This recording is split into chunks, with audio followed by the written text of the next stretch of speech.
সবাইকে স্বাগত জানাচ্ছি এনএমআইটি হাউস ইউটিউব চ্যানেলের পক্ষ থেকে। আজকে আমি যে বিষয়টি নিয়ে আলোচনা করব সেটি হচ্ছে শিক্ষকদের এমপিও বাতিলে আসছে যত নতুন নিয়ম, সে সম্পর্কে বিস্তারিত আলোচনা করব। এমপিও বাতিলের জন্য নতুন নতুন নিয়ম যুক্ত করা হচ্ছে প্রস্তাবিত শিক্ষা আইনের খসড়ায়।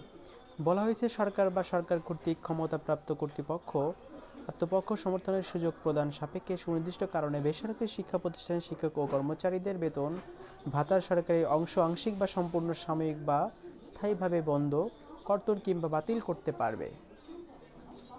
আইনের খসড়ায় উল্লেখ রয়েছে বেসরকারি শিক্ষা প্রতিষ্ঠানে বিভিন্ন মাধ্যম থেকে পাওয়া অর্থ যথাযথভাবে সংরক্ষণ করতে হবে।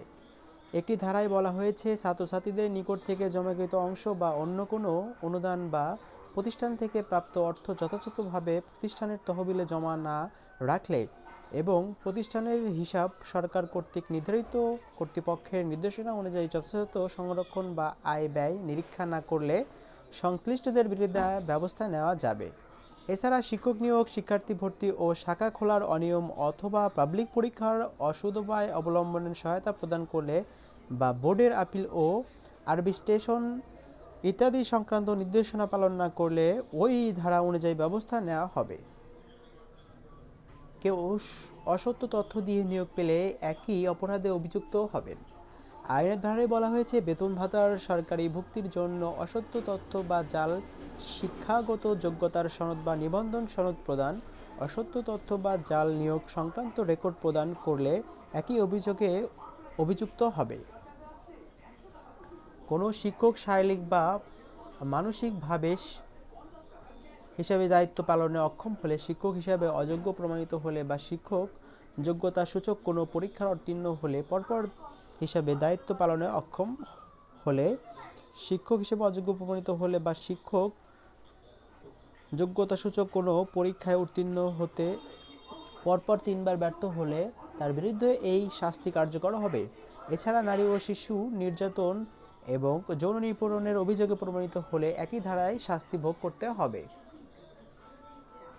অনেক আগেই নিজ প্রতিষ্ঠানের শিক্ষার্থীদের প্রাইভেট টিউশনে পাঠদান করার ক্ষেত্রে সরকার নীতিমালা জারি করেছে। এই নীতিমালা অনুযায়ী কোনো শিক্ষক নিজ প্রতিষ্ঠানের শিক্ষার্থীদের প্রাইভেট টিউশনি পড়াতে পারবে না।